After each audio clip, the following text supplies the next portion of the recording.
Hi friends, welcome to top cine news and reviews. ಬಲರಾಮನ ದಿನಗಳು ಇದು ರೀಸೆಂಟ್ ಆಗಿ ಕನ್ನಡ ಫಿಲಂ ಇಂಡಸ್ಟ್ರಿಯಿಂದ ಬಂದಿರುವಂತಹ ಒಂದು cinema ಸ್ಟಾರಿಂಗ್ Vinod Prabhakar and Priya Anandaram. Story ಲೈನ್ಗೆ ಬರೋದಾದ್ರೆ, ಹಾಸನದಿಂದ ಬೆಂಗಳೂರಿಗೆ ಒಂದು ಕೆಲಸವನ್ನು ಹುಡುಕಿಕೊಂಡು ಬರುವಂತಹ ಬಲರಾಮ ಬೆಂಗಳೂರಿಗೆ ಬಂದ ಮೇಲೆ ಅವನು ಅನುಭವಿಸುವಂತಹ ಕಷ್ಟಗಳು, ವಿಧಿಯ ಆಟದಿಂದಾಗಿ ಅನಿವಾರ್ಯವಾಗಿ ಅವನು ರೌಡಿಸಂ ಫೀಲ್ಡ್ಗೆ ಎಂಟರ್ ಆಗಬೇಕಾಗಿರುವಂತಹ ಸನ್ನಿವೇಶ ಕ್ರಿಯೇಟ್ ಆಗೋದಾದ್ರೂ ಹೇಗೆ, ಆ ಒಂದು ಫೀಲ್ಡ್ಗೆ ಎಂಟ್ರಿ ಆದ್ಮೇಲಿಂದ ಅವನ ಜೀವನ ಯೂಟರ್ನ್ ತಗೊಳ್ಳೋದಾದ್ರೂ ಹೇಗೆ, ಈ ಎಲ್ಲಾ ಅಂಶಗಳ ಅನಾವರಣವೇ ಈ ಒಂದು ಫಿಲಂನ ಮೇನ್ ಪ್ಲಾಟ್. ಪಾಸಿಟಿವ್ಸ್ ಅಂಡ್ ನೆಗೆಟಿವ್ಸ್ಗೆ ಬರೋದಾದ್ರೆ, ವಿನೋದ್ ಪ್ರಭಾಕರ್ ಆಸ್ ಬಲರಾಮ, ನಾನು ಇದುವರೆಗೂ ನೋಡಿರುವಂತಹ ಅವರ ಕೆಲವು ಫಿಲಂಗಳಲ್ಲಿನ ಅವರ ಆಕ್ಟಿಂಗಿಗೂ ಈ ಒಂದು ಫಿಲಮಲ್ಲಿ ಅವರು ಕೊಟ್ಟಿರುವಂತಹ ಪರ್ಫಾರ್ಮೆನ್ಸ್ಗೂ ಕಂಪೇರ್ ಮಾಡ್ಕೊಂಡ್ರೆ ಈ ಫಿಲಮಲ್ಲಿ ಅವರು ಕೆರಿಯರ್ ಬೆಸ್ಟ್ ಪರ್ಫಾರ್ಮೆನ್ಸ್ ಕೊಟ್ಟಿದ್ದಾರೆ ಅಂತಾನೆ ಹೇಳ್ಬೋದು. ಪ್ರಿಯಾ ಆನಂದರಾಮ್ ಆಸ್ ಬಲರಾಮನ ವೈಫ್ ರೇವತಿ, ಈ ಫಿಲಮಲ್ಲಿ ಅವರ ಆಕ್ಟಿಂಗ್ ತುಂಬಾ ಸೆಟಲ್ಡ್ ಆಗಿ ಬಂದಿದೆ. ಅವರನ್ನು ಸೇರಿ ಈ ಫಿಲಮಲ್ಲಿ ದೊಡ್ಡ ತಾರಾ ಬಳಗವೇ ಇದೆ. ಎಲ್ಲರೂ ಸಹ ತಮ್ಮ ತಮ್ಮ ರೋಲ್ಗೆ 100% ಜಸ್ಟಿಫಿಕೇಶನ್ ಕೊಟ್ಟಿದ್ದಾರೆ. ಎಸ್ಪೆಷಲಿ ವಿನಯ್ ಆಸ್ ರೌಡಿ ಕತ್ತಿ,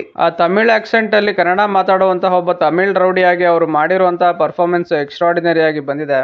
ರಜತ್ ಬುಜ್ಜಿ ಅವರ ಕ್ಯಾರೆಕ್ಟರ್ ಸಹ ಈ ಫಿಲಮಲ್ಲಿ ನನಗೆ ಸರ್ಪ್ರೈಸಿಂಗ್ ಪ್ಯಾಕೇಜ್ ಅಂತಾನೆ ಹೇಳ್ಬೋದು. ಅವ್ರಿಗೆ ಸಿಕ್ಕಿರೋದು ಬಹಳ ಕಮ್ಮಿ ಸ್ಕ್ರೀನ್ ಸ್ಪೇಸ್ ಆದ್ರೂ ಅವರ ಪರ್ಫಾರ್ಮೆನ್ಸ್ ಮಾತ್ರ ಎಕ್ಸ್ಟ್ರಾರ್ಡಿನರಿ ಆಗಿ ಬಂದಿದೆ. ಡೈರೆಕ್ಷನ್ ವಿಷಯಕ್ಕೆ ಬರೋದಾದ್ರೆ, 1980s ಮತ್ತು 90s ಅಲ್ಲಿ ನಡೆದಂತಹ ಟ್ರೂ ಅಂಡರ್ ವರ್ಲ್ಡ್ ಸ್ಟೋರಿನ ಬೇಸ್ ಮಾಡಿಕೊಂಡು ಈ ಫಿಲಂ ಸ್ಟೋರಿನ ಮಾಡ್ಕೊಂಡಿದ್ದಾರೆ. ಆದ್ರೂ ಡೈರೆಕ್ಟರ್ ಇದೊಂದು ಫಿಕ್ಷನಲ್ ಸ್ಟೋರಿ ಅಂತಾನೆ ಹೇಳ್ತಾರೆ. ಆದ್ರೆ ಇದು ಆ ಟೈಮ್ ಪೀರಿಯಡ್ ಅಲ್ಲಿ ಇದ್ದಂತಹ ರೌಡಿ ಬಲರಾಮನ ಕತೆ ಅಂತ ಆಡಿಯನ್ಸ್ ಗೆ ಕ್ಲಿಯರ್ ಆಗಿ ಗೊತ್ತಾಗುತ್ತೆ. ರುಟೀನ್ ರೌಡಿಸಂ ಸ್ಟೋರಿ ಆದ್ರೂ ಟ್ರೂ ಅಂಡರ್ ವರ್ಲ್ಡ್ ಸ್ಟೋರಿ ಆಗಿರೋದ್ರಿಂದ ಫಿಲಂ ನ ಎಂಟರ್ಟೈನಿಂಗ್ ಆಗಿ ಮಾಡೋದಕ್ಕೆ ಎಷ್ಟು ಬೇಕೋ ಅಷ್ಟು ಚೇಂಜಸ್ ನ ಮಾತ್ರ ಮಾಡ್ಕೊಂಡು ಆ ಒಂದು ಕಥೆಯ ರಿಯಾಲಿಟಿನ ಆಸ್ ಇಟ್ ಈಸ್ ಉಳಿಸ್ಕೊಂಡಿರೋದ್ರಿಂದ ಸ್ಟೋರಿ ವೈಸ್ ನನಗೆ ಡೀಸೆಂಟ್ ಆಗಿ ಬಂದಿದೆ ಅಂತ ಅನಿಸ್ತು.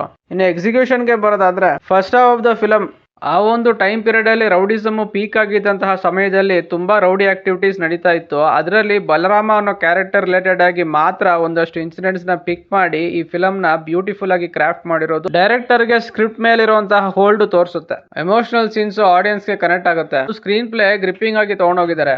ಈ ಎಲ್ಲಾ ಪಾಸಿಟಿವ್ಸ್ ಇಂದಾಗಿ first half of the film ನನಗೆ ವರ್ಕ್ ಆಯ್ತು. Second half of the film ಅಲ್ಲಿ ಬರುವಂತಹ ಸಕಲೇಶ್ಪುರ ಇನ್ಸಿಡೆಂಟ್, ಕ್ಲಬ್ ಅಲ್ಲಿ ರೈ ಮತ್ತು ಬಲರಾಮನ ಗ್ಯಾಂಗ್ ಗಳ ಮಧ್ಯೆ ನಡೆಯುವಂತಹ ಒಂದು ಕಾನ್ಫ್ಲಿಕ್ಟ್, ಅಲ್ಲಿಂದ ರೈ ಬಲರಾಮ ಮತ್ತು ಶಶಿಧರ್ ನ ಟಾರ್ಗೆಟ್ ಮಾಡುವಂತಹ ಪೋರ್ಷನ್ಸ್ ಎಂಗೇಜಿಂಗ್ ಆಗಿ ಬಂದಿದೆ. ಅದಾದ ಮೇಲೆ ನಡೆಯುವಂತಹ ಒಂದಷ್ಟು ಎಮೋಷನಲ್ ಸೀನ್ಸ್ ಆಡಿಯನ್ಸ್ ಗೆ ಕನೆಕ್ಟ್ ಆಗುತ್ತೆ. ಸೆಕೆಂಡ್ ಹಾಫ್ ಅಲ್ಲೂ ಡೈರೆಕ್ಟರ್ ಆಡಿಯನ್ಸ್ ಗೆ ರಿಲ್ಯಾಕ್ಸ್ ಮಾಡೋದಕ್ಕೆ ಒಂಚೂರು ಟೈಮ್ ಕೊಡೋದಿಲ್ಲ. ಸ್ಕ್ರೀನ್ ಪ್ಲೇ ಅಷ್ಟೊಂದು ಗ್ರಿಪ್ಪಿಂಗ್ ಆಗಿ ತಗೊಂಡೋಗಿದ್ದಾರೆ. ಲಾಸ್ಟ್ 15 to 20 ಮಿನಿಟ್ಸ್ ನನಗೆ ಪ್ರೆಡಿಕ್ಟಬಲ್ ಅಂತ ಅನ್ಸೋದ್ರು ಸ್ಟೋರಿ ಟೆಲ್ಲಿಂಗ್ ನ್ಯಾಚುರಲ್ ಆಗಿ ಬಂದಿರೋದ್ರಿಂದ ಆ ಒಂದು ಪೋರ್ಷನ್ಸ್ ಸಹ ನನಗೆ ಎಲ್ಲೂ ಬೋರ್ ಮಾಡ್ಲಿಲ್ಲ. ಕ್ಲೈಮ್ಯಾಕ್ಸ್ ಅಲ್ಲಿ ಬರುವಂತಹ ಒಂದು ಸೀನ್ ಮೈಂಡ್ ಡಿಸ್ಟರ್ಬಿಂಗ್ ಆಗಿದೆ. ಈ ರೌಡಿಸಮ್ ಅಂಡರ್ ವರ್ಲ್ಡ್ ಅನ್ನೋ ಒಂದು ಫೀಲ್ಡ್ ಎಷ್ಟು ಮೋಸ, ಎಷ್ಟು ಹೊಲಸು ಅಂತ ಅನಿಸ್ಬಿಡ್ತು ನನಗೆ. ಆ ಸೀನ್ ನೋಡಿ ನನಗೆ ನಿಜವಾಗ್ಲೂ ಬೇಜಾರಾಯ್ತು. ಆ ಪೋರ್ಷನ್ಸ್ ಅಲ್ಲಿ ಪ್ರಿಯಾ ಆನಂದರಾಮ್ ಅವರ ಆಕ್ಟಿಂಗ್ ನಿಜವಾಗ್ಲೂ ನೆಕ್ಸ್ಟ್ ಲೆವೆಲ್ ಅಲ್ಲಿ ಬಂದಿದೆ. ಅದನ್ನು ನಾನು ಇಲ್ಲಿ ಸ್ಪೆಷಲ್ ಆಗಿ ಮೆನ್ಷನ್ ಮಾಡಲೇಬೇಕು.